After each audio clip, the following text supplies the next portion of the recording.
Bod číslo 11, dodatok číslo 1 k všeobecne záväznému nariadeniu 130 roku 2015, ktorým sa určujú školské obory základných škôl z riaditeľskej pôsobnosti mesta Veľké Kapušany. Tam novela, opravíme, či je to novela už. Zapamätajme si to.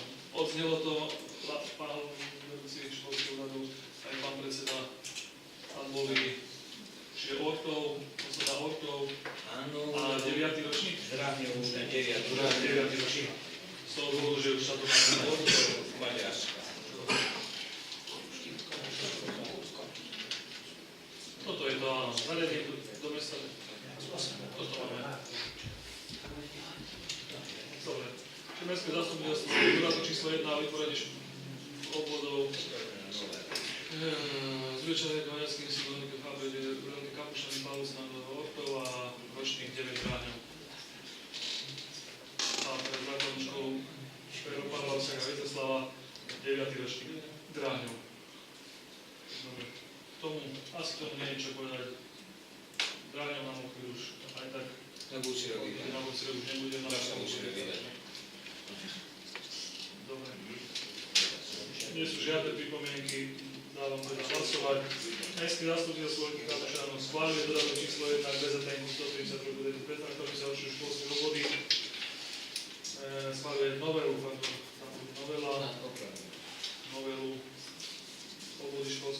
základných škôl z riaditeľskej pôsobnosti mesta Veľké Kapušany. Schváľujeme novelu číslo 1 tohto všeobecného záväzného nariadenia 12. Pekne. Týmto sme vyčerpali tie body, ktoré sme mali. Bod číslo 12 rôzne. V bode rôzne, ja mám zo pár vecí. Prvé, plán hospodárskeho a sociálneho rozvoja mesta Veľké Kapušany nie je ešte v takej podobe, že by sme o ňom mohli rokovať a hlasovať. To znamená, že to predĺženie, ktoré sme schválili 10.4. Predĺženie platnosti PHS z 10.4.2008 chceme momentálne predĺžiť do 31.12.2016. Jednoducho potrebujeme to z toho dôvodu, ak sa budeme uchádzať o nejaké granty, aby sme mali platné. Zatiaľ sme to mali do 36. Takže ja si myslím, že to je formálna záležitosť a samozrejme dúfame, že čím skôr bude pripravený nový materiál PHS. Môžeme tak hlasovať. Teda Mestské zastupiteľstvo Veľké Kapušany schvaľuje predĺženie platnosti PHS mesta Veľké Kapušany zo dňa 10.4.2008 do 31.12.2016. Poprosím vás 2, 4, 5, 2, 4, 6, 7. Pekne. Ďalej, je tu jedna žiadosť, doručili ju dnes z toho tenisových oddiel Čičarovce. Jedná sa v tej žiadosti to, že majú nejaké, neudelili výnimku na priestory, kde oni hrávali svoje majstrovské zápasy a chceli by hrať svoje zápasy v priestoru nášho areálu, ktorý tam máme na ten stolný tenis, s tým, že žiadajú aj po prípade zníženie nájmu, to je 12 eur máme na 1 hodinu, na polovicu na 6 eur. Či sa môžeme tomu venovať alebo nie. Prišlo to dnes, bolo taký rýchly z toho dôvodu, že im to neodsúhlasili a potrebujú sa do súťaže prihlásiť. Či to vedia sklbiť s našimi, to zase záleží s predstaviteľmi klubu, že by si zasadli. O tej zľave 50% je treba rozhodnúť, či súhlasíme alebo nie. Alebo či vôbec sa tomu venovať, alebo to zamietnúť. Pán poslanec. Támogatom a kérni ugyan ezt a bérletnek az 50%-os kedvezményét viszont átértékelni, mivel nagyon sok nagylaposi csoport is jár a focipályára, a műfőesre, és elhatározatot fogadtunk el, hogy nem tudjuk csökkenteni a bérletet nekik is, tehát teljes árat fizetnek ezek a csoportok. Tehát természetesen igen, de a bérlet az az volt, az maradjon. Takže ja by som navrhoval, aby samozrejme, aby sme ten priestor poskytli, ale napokon sme neodsúhlasili zníženie nájmu aj pre občanov nášho mesta, tak by som tú zľavu odlučal. Aby sa dohodli aj V tej zľave, ak nebude zľava, nebudú to užívať, lebo nemajú to taký rozpočet, ale musíme sa k tomu vyjadriť. Samozrejme, ja by som navrhoval, súhlasím. Čiže súhlasí s nájmom, ale v pôvodnej výške, plnej výške je to zľava. Pán poslanec, či bol názor, že by sme hlasovali, či áno, vôbec a potom o tej, či to narastú. Všeobecne záväzným nariadením je určená výška. Čiže ak by si takýmto hlasovaním ty chcel dávať zľavy, by si menil uznesením VZN-ko, to sa nedá. Takže áno, či nie. VZN-ko Takže nedá. posúďme sa. Dobre, čiže návrh je, aby sme im umožnili, dohodnú si to s vedením, stanovujú svojho klubu nášho, cena taká, aká je. Dobre. Poprosím vás, kto je za takýto návrh? 2, 4, 5, 2, 4, 6, 7, či 12. A ešte jednu vec mám, združenie naše, ktoré tu máme, združenie Použia, sme mali naposledy jedno sedenie, kde v podstate starostovia z obcí od Krukše po Kľačany ma poprosili, aby sme sa vyjadrili k možnosti opätovného zriadenia autobusovej zastávky, ale len na vystupovanie v Čepeli. To znamená, nástup žiadny, aby tam tí naši, alebo nie naši spolupčania tam neboli, ale skrz toho, že keď tí starší ľudia prichádzajú a idú do tých zariadení k pani Bačkajovej alebo niekde, nemuseli zase utekať až na hlavnú zastávku, takže len čisto na výstup. Ja si myslím, že s tým by nemal byť problém a takouto formou by sme to potom poslali aj smerom k SAD do Michalovec a ak to budú vedieť takto zrealizovať, tak tí občania z tých dedín by mohli na ceste do Veľkých Kapušťanov vystúpiť Čepeli. Nástup nie, v žiadnom prípade. Lebo tam boli potom tie naťahovačky ohľadom tej autobusky. Takže neviem, aké je vaše stanovisko. Súhlasíme? Môžeme hlasovať. Takže Mestské zastupiteľstvo súhlasí so zriadením výstupnej stanice pre autobusovú dopravu, ktorá smeruje do Veľkých Kapušťan od obci Krukša, Slemence, Ruska a Kapušťanskej Kľačany na ulici Čepel. Súhlasíme? 4, 6, 8, 10, 12, ďakujem pekne. Bude rôzne asi toľko. Pán prednosta, nech sa páči. Ja mám niekoľko vecí. Prvý doškal nám predvčerom lístavou žiadosť okresného súdu Michalovce. Končí sa funkčné obdobie prísediacich na súde. Je v kompetencii Mestského zastupiteľstva schvaľovať v zmysle paragrafu 140 zákona 385/2000 o sudcov a prísediacich osoby, ktoré budú osobami prísediacimi z radov obyvateľstva za naše mesto. Pán predseda súdu, pán doktor Stredavský nás žiada, že ak by sa aj Mestské zastupiteľstvo vyjadrilo podobne ako jeho želanie, tak by bol veľmi rád. Veľmi dobre sa mu spolupracuje s pani Etelou Kunovou a s pani bakalár Helenou Totovou, obidve bytom na Olgovanovej ulici v Veľkých Kapušanoch. Tieto pane už sú tam, myslím si, že druhé funkčné obdobie, vedia, čo majú robiť, aké sú ich úlohy, takže ja by som sa tiež priklonil k tejto voľbe.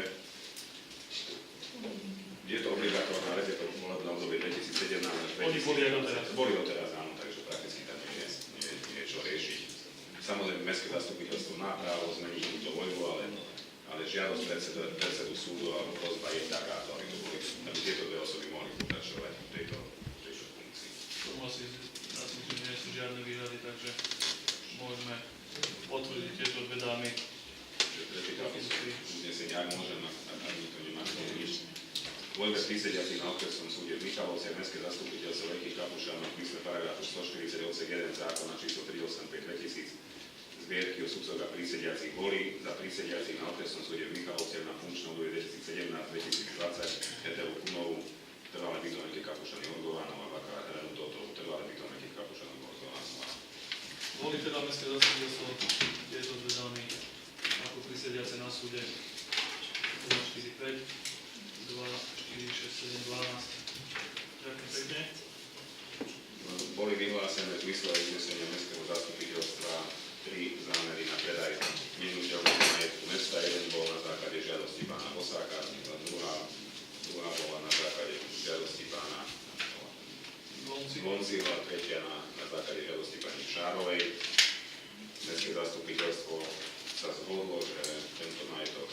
prebytočný a takisto odsúhlasil aj formu predaja toho majetku, bolo to formu priameho predaja, v lehote na doručovanie návrhov na každú jednu výzvu, to znamená, že na tie 3 výzvy došlo po jednej žiadosti, respektíve po jednom návrhu, ja by som pristúpil k otvoreniu. Konkrétne sa jedná o novotvorný pozemok CKN s parcelou číslo 1273/2022, došla jedna obálka neporušená v lehote. Chcem to potvrdiť, že zámer na predaj toho majetku bol vyhlásený ako v regionálnom denníku Bozári, takisto aj na úradnej tabuli a zároveň aj na internetovej stránke mesta, čiže formálne záležitosti boli splnené všetky. Je to ponuka Martina Glonciho, sú tu jeho iniciály, čiže označenie kupujúceho predmet cenovej ponuky, novovytvorený pozemok registra C, očenený geometrickým plánom, nebudem čítať, 1273/1, výmera pozemku 67 m2, ponúknutá kúpna cena za predmet cenovej ponuky v eur je 1314 eur. Vyhlásenie záujemcu o priamy predaj, že súhlasí s tým, aby sa jeho osobné údaje spracovali v rozsahu potrebnom na uzatvorenie kúpnej zmluvy. A takisto presne vyhlasuje, že nie je osobou v zmysle paragrafu 9 a odsek 6 zákona o 138 majetku obcí, to znamená, že nie je primátorom, poslancom, štatutárom a tak ďalej. Čiže všetky záležitosti a náležitosti tohto priameho predaja sú splnené a ak sa poslanci rozhodnete tento majetok odpredať, tak bude k tomu potrebné uznesenie, ktoré nadiktujem po tom, čo sa k tomu vyjadrite. Nie je nič? Môžem? Už je koniec, lebo všetci sa podpísali. Koniec?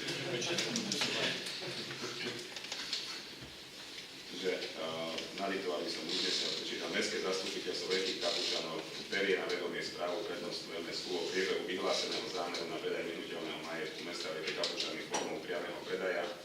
Konštatuje, že jediný návrh doručený v lehote podávania súťažných návrhov je návrh vyhovujúci a na tomto základe schvaľuje prevod nehnuteľného majetku mesta Veľké Kapučany a to novovytvoreného pozemku registra C, očeneného geometrickým plánom číslo z pozemku REK CKN s parcelným číslom 1273/1, druh pozemku zastávané ploche nádvoja v výmere 28 120 m2, zapísaný na liste vlastníctva číslo 1 za cenu 1314 eur do vlastníctva Martina Glonciho, bytom POA 47 Veľké Kapučany. Prosím vás, hlasujme teda o tom súhlasnom stanovisku k tomuto predaju tej našej vyhlásenej súťaži. Kto je za tento predaj? 1, 2, 3, 4, 5, 6, 7, 8, 9, 10, 11 za, proti, zdržal sa 1. Druhý pozemok bol novovytvorený pozemok registra C, parcelné číslo 1469/175. Takisto jedna jediná ponuka neporušenej obálke.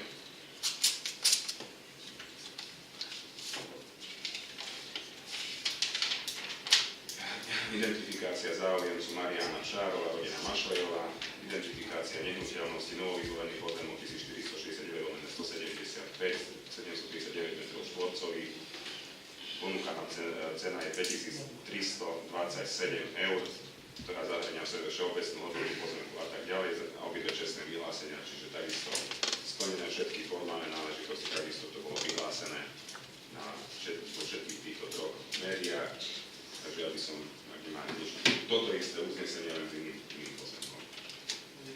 Inými číslami, samozrejme, a do vlastníctva tej pani Mašovej. Aby som to nemusel čítať celé.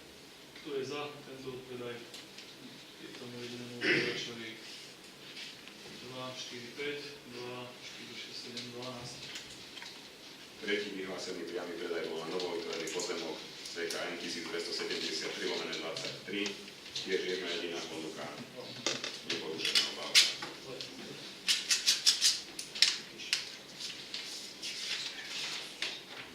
Ponuka od inžiniera Milana Hosáka, cenová ponuka na predmet kúpy je tu charakterizovaný 57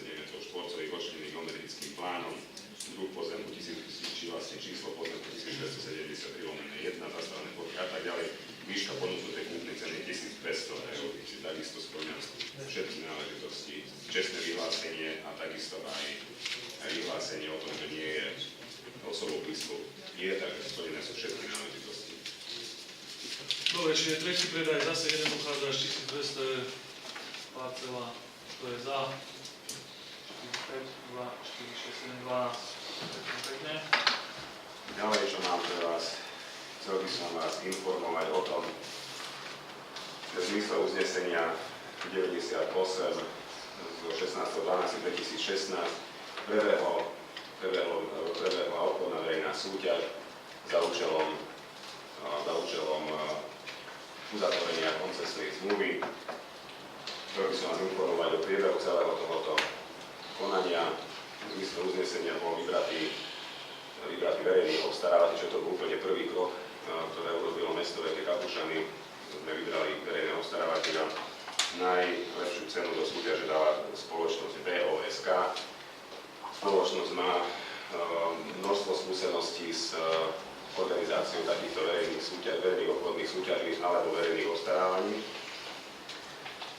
Keďže sa táto zákazka svojou hodnotou neprevyšovala sumu 4 999 999 eur, nešla formou verejného obstarávania v zmysle zákona o verejnom obstarávaní, ale sa vyhlásila obchodná verejná súťaž, čiže zákonné náležitosti vyhlásenia verejnej obchodnej súťaže boli splnené. Do súťaže sa prihlásila jedna jediná spoločnosť, samozrejme súťažné podklady si vyžiadalo viacero spoločností, ale ponuku do súťaže dala jediná Siemens, nemecká spoločnosť, nemusím predstavovať. Na to dňa 24.5. sa zišla komisia, odborná komisia, ktorú schválilo Mestské zastupiteľstvo tým istým uznesením. Prešli sme návrh ponúknutý do obchodnej verejnej súťaže zo 7 zástupcov, 5 súhlasili a prijali tento návrh, 2 zástupcovia boli proti, môžem ich aj menovať, nie je to nič tajné, pán poslanec Barko a hlavný kontrolór Michal Hriš boli proti prijatiu tohoto návrhu. A keďže nadpolovičná väčšina poslancov komisie sa zhodla na tom, že tento návrh splňa podmienky a je vhodný pre mesto, tak odporúčili primátorovi mesta podpísať koncesnú zmluvu. Podpisu koncesnej zmluvy došlo asi pred 2 týždňami zhruba. Ale došlo k podpisu koncesnej zmluvy. Koncesná zmluva je na internete, čiže každý, kto má záujem, si ju môže prejsť. A po formálnej stránke považujeme celý proces za uzatvorený. Dôjde k samotnej realizácii.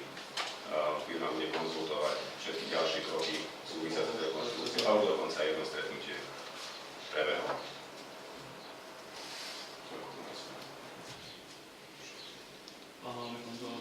Ak dovolíte, pani poslanci, aby som sa trošku k tomu rád vrátil, pretože pán prednosta nehovorí celkom pravdu. Nehovorí celkom pravdu z toho dôvodu, že na zastupiteľstve sme povedali, že bude to robené verejnou súťažou s tým, že sa vyberie dodávateľ sa prejedná, alebo tá komisia prejedná, predĺží sa koncesná zmluva na zastupiteľstve a zastupiteľstve sa koncesná zmluva chváli. Má pravdu v tom, že zákon o obchodnej súťaži, pokiaľ je to robené, nie je robené cez verejné obstarávanie, ale je podľa zákona o verejnom obstarávaní, ale cez obchodný zákonník nemusí byť schválený táto. Ale jednoznačne to nie je nikde povedané. Pretože ja mám niekoľko analýz na internetovej stránke, kde 99,9% miest na Slovensku, ktoré takúto koncesnú zmluvu podpisovali, schváľovali mestským zastupiteľstvom. A jednalo sa o 700 000, o 500 000, o 1500, o 1 500 000. Prečo sa neschváľovali u nás? Pýtam sa, prečo, pani poslanci, ste túto koncesnú zmluvu nemohli schváľovať vy? Ja som si urobil takúto analýzu, pokiaľ vás to nepobude zaujímavé, mám to asi 6 prípačkov, kde tvrdím jednoznačne, že táto zákazka je tak predražená, ako bolo predražené chodníky. Jednoznačne. Urobil som si, a ešte by som sa vrátil na začiatok. Verejná súťaž bola vypísaná, alebo Mestské zastupiteľstvo prijalo uznesenie, v ktorom sa hovorí, konkrétne vymenujem, v ktorom sa hovorí, že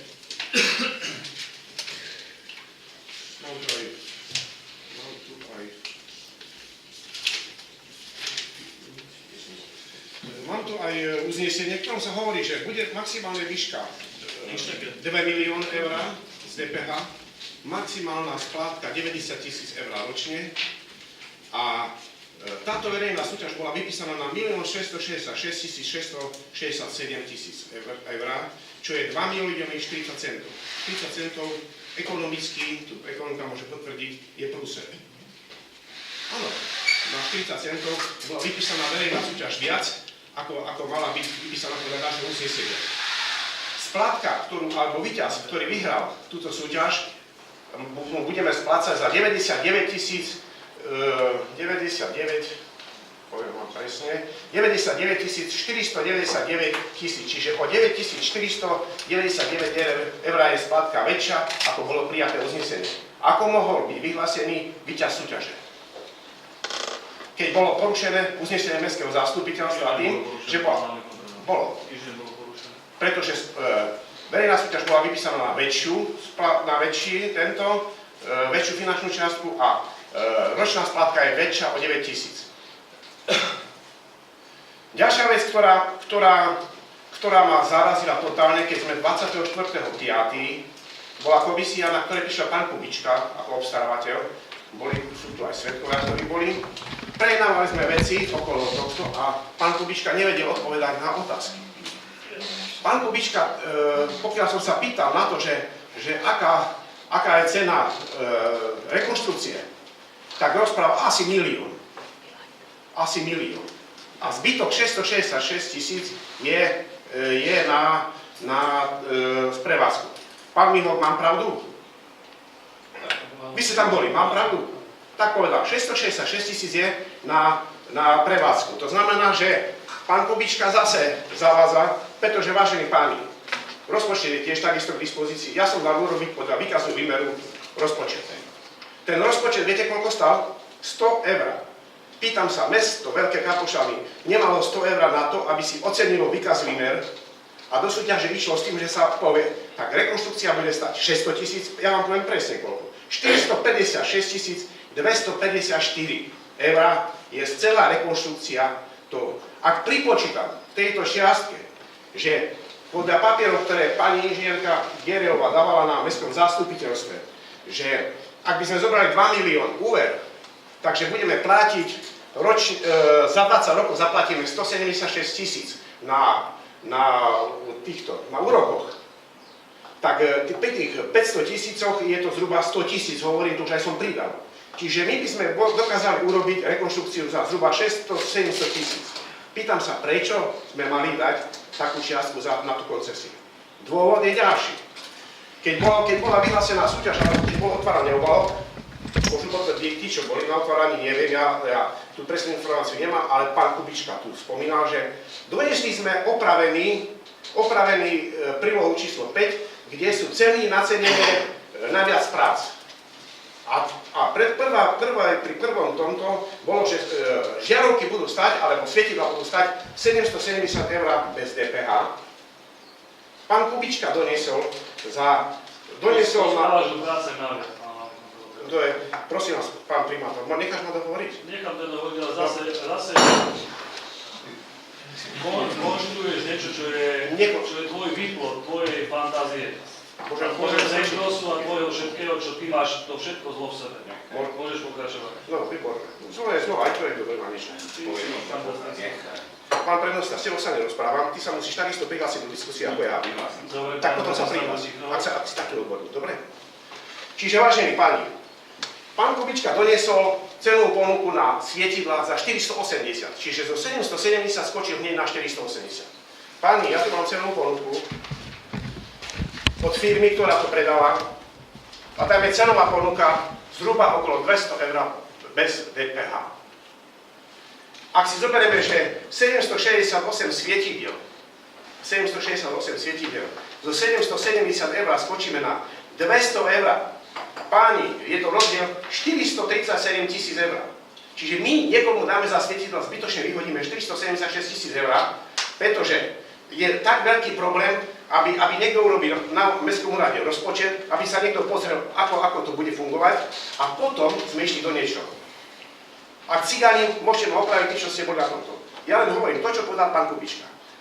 Pán primátor, ty si myslíš, že ak ja tebe dávam 480 eur dneska, že ja som, keď som dal pôvodne 770, že ja som ich tých 770 napočítal. Čo? Ako dodatok dám lacnejšie? Prečo by som mal dávať lacnejšie? Neviem, nie som... Logicky to hovorí. No tak pán primátor, keď nie si zástupca Siemens, tak si mal dať poradiť, ako taká koncesia vyzerá. Prečo si nám neporadil v tom čase, keď sme to rozvierali? Nikto. Stále rozprávaš potom, keď dávno sme ho pochovali, je dole zemi a ty potom začneš rozprávať, či má modré oči alebo zelené oči. Treba si ale pozrieť... si vtedy, keď si taký najmudrejší tu zo všetkých, lebo ty si najväčší stavbár, ty si najväčší odborník na právo, ty si najväčší odborník na rozpočty. Prečo si to nepovedal vtedy, keď sme o tom rozprávali? Veď to je proces, ktorý 2 roky tu prebieha, Michal. Pán primátor. 2 roky. A ty je zase so svojimi tými vecami, ktoré si niekde splodil, zase prídeš tu a budeš robiť tú atmosféru v mestskom zastupiteľstvu, ktorú robíš už neviem odkedy, lebo sa s jednou jedinou vecou nevieš stotožiť a tu viem s ktorou a to je tvoj najväčší problém. Takže... Ako? S čím sa neviem? Môže verejne ja ti potom poviem. Verejne. Len dokonč, ja ti potom poviem. Dobre, tak som rád, aby si na verejnosti povedal, že s čím sa neviem stotožniť. Čiže, vážení páni, tu som vám predvedol ukážkou, ako sme prišli o 400 000, lebo rozdiel v tom všetkom je zhruba 400 000 eur, ak som k tomu ešte pripočítal, za realizačné práce 547 000 je realizácia, 100 000 je úvery. Cena energie za 20 rokov by bola nie tak, ako oni počítajú, ale 50% z toho, čo platíme teraz, čiže ďalších 500 000. Celkové náklady za 20 rokov by boli 1 147 000 z DPH. K tomu ešte pripočítam 20 rokov, keď by bola potreba údržby, to je 350 000 ďalších. Čiže páni, 400 000 je fuč. Pýtam sa, je toto normálne? Prečo sa nemohlo schvaľovať koncesná zmluva na nižšom zastupiteľstve? Prečo sa nemohla? Nie je normálne, hlavne to, čo ty tu produkuješ, z jedného jediného dôvodu. Mesto to vôbec nebude stať nič. Celá rekonštrukcia mesto nebude stať nič. Ľudia, akože nič. Keď každý rok dáme 95 000. Keď sa to celé rozbehne a v decembri to verejné osvetlenie bude zrekonštruované, koľko nás to bude stáť? Prosím vás. Nič nás to nebude stáť, lebo to budeš splácať 20 rokov z toho, čo splácaš takisto každý rok. To je jedna vec. Druhá vec, 20 rokov sa o to nemusí starať. 20 rokov sa o to nemusí starať, lebo ti to bude robiť niekto za teba. O čom rozprávaš zase? Páni. Zase rozprávaš o niečom, čo ty si splodil. A tvoj dôvod preto je ten, lebo si sa nestal zástupcom primátora. To si vyhlásil na jednom fóre, lebo sa stal zástupcom primátora niekto iný. A toto je tvoja pomsta. Toto je tvoja pomsta. A potom sú ďalšie veci, o ktorých buď rád, že nerozprávam pán hlavný kontrolór. Lebo vtedy, keď ty niečo potrebuješ, vtedy vieš byť ako prepíkaná liška, prídeš a líška sa. Ale keď je to všetko uhladené z tvojej strany, lebo už pomaly všetko je uhladené z tvojej strany, vtedy robíš toto, čo robíš tu teraz. A nie jedna vec bola taká, ktorú si... Pani, všetko som predpokladal, ale že osobný útok pána primátora sa... Áno, osobný útok, lebo ten osobný útok je na niečom založený, pán hlavný kontrolór. Je založený. Dobre, pán primátor. Takže páni, môj názor je takýto. Ja by som raz aspoň v živote chcel vidieť váš názor na to, pretože ja si myslím, že je rozdiel, či kúpim Mercedes za 500 000, alebo či ho kúpim za 800 000. Prečo by som mal preplácať? No, toto mi povedzte logicky. Prečo by som mal preplatiť len kvôli tomu, že niekto si povedal, pýtam sa pán primátor, prečo sa o tom nebavilo na zastupiteľstve? Prečo neprišiel pán Kubička na zastupiteľstvo a povedal, koľko preto, lebo zastupiteľstvo si zvolilo skupinu, do ktorej si sa nominoval aj ty. Ale na tej skupine ste mi dali podpísať zápis, že skupina, alebo tá odborná skupina, alebo jak sa to nazvala, komisia doporučuje primátorovi podpísať. Na to na komisii nebolo. Ja si myslím, že toto číslo percentuálne, ktoré si vyzdvihol, že 99, neviem koľko miest v meste posúva hlavného kontrola do takýchto všelijakých vecí, ktoré ty tu máš, tak ani jedno mesto také nie je. Lebo ty všade chceš byť, všetko chceš vedieť a všetko vieš najlepšie od každého. Dobre, Michal, toto je tvoj najväčší problém. A jede sa zmeriť s vecami, ktoré sú s realitami. A jednoducho šprtáš do všetkého, do čoho sa dá. Prosím vás, ak ja nemám nič za uchom, tak šprtajte na mňa ako chcete, z jednej strany aj do druhej. Kľudne môžete chodiť okolo mňa. Ak nemám nič za ušami. Môžete kľudne chodiť okolo mňa, šprtať, dám ti kľúče od kancelárie. Šprtáš do všetkého, veď už Mať čo? nie jedno podanie tvoje bolo, podaj aj toto, Aké? buď múdry zase, podaj to tam, kde to zase chceš podať, alebo to budeš podávať a rieši to po svojej línii. To je nezavádzaj tu poslancov, prosím ťa. Lebo zavádzaš poslancov. A tú istú zlúku robíš na mestskom úrade medzi zamestnancami. No tak, už povedal. k tomu sa vrátime ešte, k mestskému úradu sa celkom vrátime. Dobre, pán Pribo, to ešte Tomu ty nemáš čo povedať mestskému Ja úradu. poviem. Tomu ty nemáš čo povedať. Dobre. Lebo mestský úrad nie je tvoja záležitosť. Nie si zamestnávateľom týchto ľudí, ktorí sedia na mestskom úrade. A to, že sa ti niektoré moje rozhodnutia nepáčia, to je tvoj osobný problém. Ani mne sa nepáči, že si tu. Už som ti to povedal raz. Teraz si to poviem. Áno, druhýkrát. si mu povedal, že mám sa posúbiť, no. Ale tvoj čas sa kráti, takže onedlho už tu nebudeš medzi nami. Ja by som snáď trošku... Pán Barko. Ja len jednu otázku mám. Čo je úlohou hlavného konzulára, pán primátor? A to sa strašne mýlite. Veľa vecí je jeho úlohou, ale to, čo on už tu predvádza na pôde mestského zastupiteľstva a na pôde zamestnancov mestského úradu, to je nonsens. Ale hlavný kontrolór nie je nadradený svojím názorom tebe ako jednotlivcovi, mestskému zastupiteľstvu ako kolektívnemu orgánu, prednostovi mestského úradu, primátorovi mesta, vedúcemu odboru. Nie je to takto, nie je hlavný inkvizítor, on nie je osoba, od ktorej závisí všetko posvetenie, že áno, takto môže byť. Samozrejme, môže vykonávať kontrolu. Samozrejme, je to v zákone, rozsah výkonu kontrolnej činnosti je takisto uvedený v zákone, ale nemyslíte si náhodou, že náš hlavný kontrolór je nekompetentný, pretože podal trestné oznámenie na primátora a na prednostu mestského úradu, zabavil to krásne do fólie, že podáva trestné oznámenie za zneužitie právomoci verejného. Moment. Boli sme tam Ľudia, dajte sa. Toto mi nehovorí. Dnes Ja som... Dnes sa to rieši.